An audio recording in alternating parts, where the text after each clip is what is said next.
Hi, my name is Tyson Piper. I'm a forestry resource major at the University of Idaho, and this is my final project for Forestry 375 Intro to Spatial Analysis GIS. For my project, I was looking at cereal cyst nematodes, occurrence and location around crop types. I was interested to see if cereal cyst nematodes occur near certain crop types, specifically spring and winter wheat, since that's one of the more dominant crop types in this region. That's what I was looking for.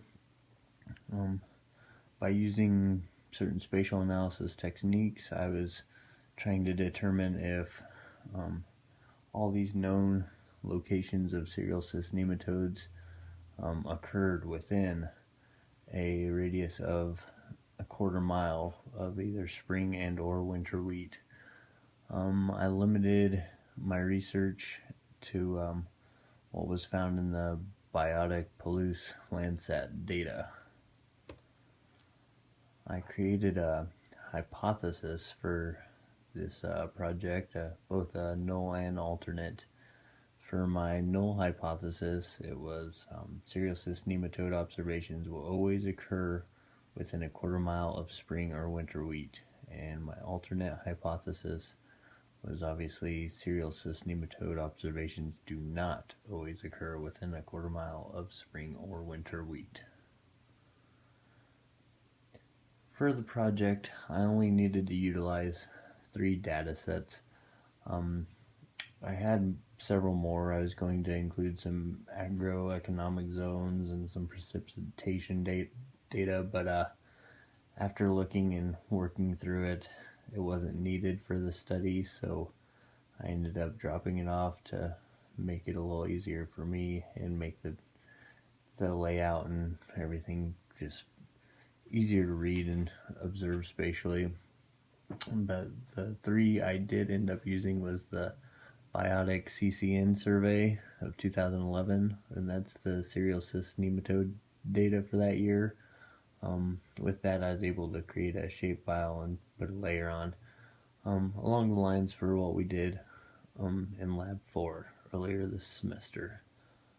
Another data set I used was the Biotic Palouse Landsat from 2013 and the cropland data from 2011. I was trying to keep it all 2011, but there was no Biotic Palouse Landsat for that year. I used all these data sets to determine if the spring and the winter wheat crops occurred within this buffer that I decided to set up. I was able to manipulate these from start to finish to put together a layout that actually was good spatially, that allowed me to analyze where the nematodes were and what crop types were around them. So whenever I initially started this project, I went through and kind of did all my layers and all my work through GIS on ArcMap, and then after I kind of had a good idea of what I wanted to do, I went back and built a model and ran it. And all in all, I just took the 3 data sets and made real simple manipulations to get them where I needed to. So I started out with the biotic, and I was able to buffer that so it had the quarter mile stretch around them.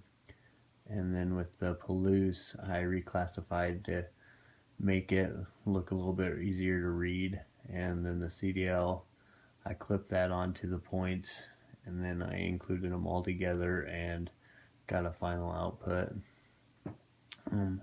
I ran this and it didn't quite run how I was hoping after the fact, but I think with a little bit of work, it would work better.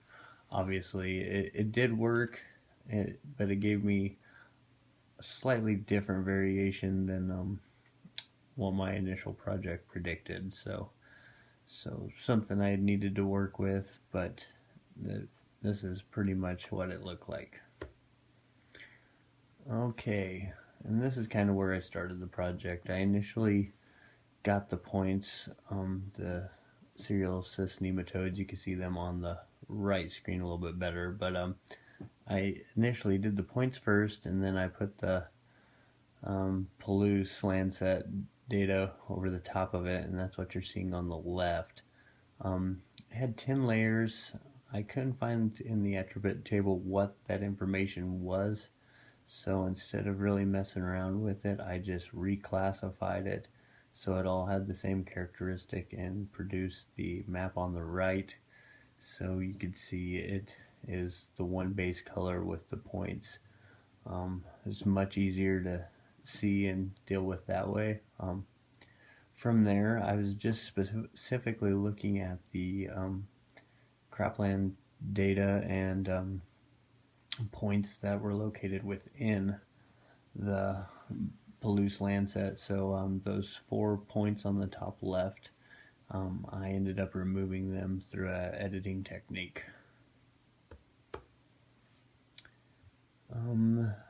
From then, or from the last frame, I created the buffers around each point. As you can see on the left, that's a 1/4 mile buffer.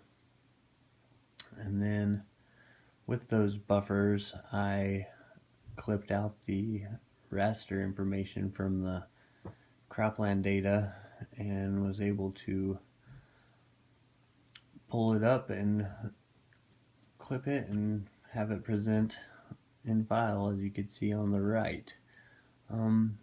Whenever I did this, I had all the cropland information in it, but what I ended up doing was eliminating all the other crop types. Since I didn't need them, I was specifically looking for spring and winter wheat, so I went in and got rid of all the other information, and so I just left it with the spring and winter wheat. My winter wheat was light green, and as you could tell, that kind of matched with my background, so I ended up just manipulating the colors so it'd stand out a little bit better. This is an image. It's not very clear here, but it shows my portion of the Palouse Lancet with the points with the buffer and the spring and winter wheat, and then there's a little clear area in some of these buffer layouts, and that's more or less whatever other crop.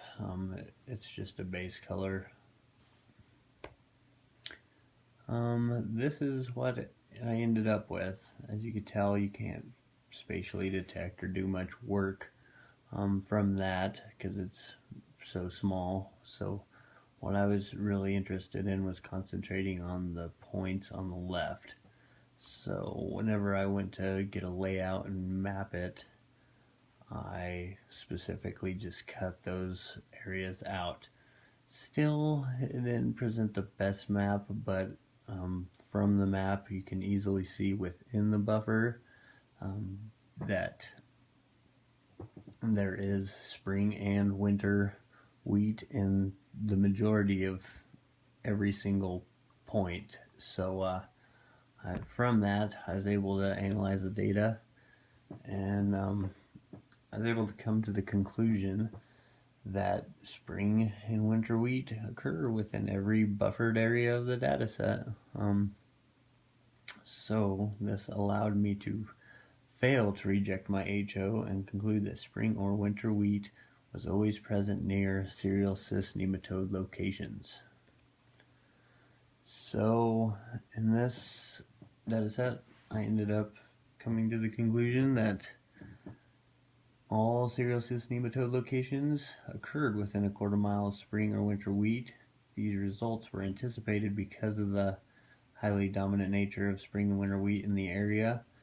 But so further testing would be determined to understand the relationship between these cereal cyst nematodes and wheat. However, at this point, I can conclude and found through my spatial analysis that spring and winter wheat does occur between these locations.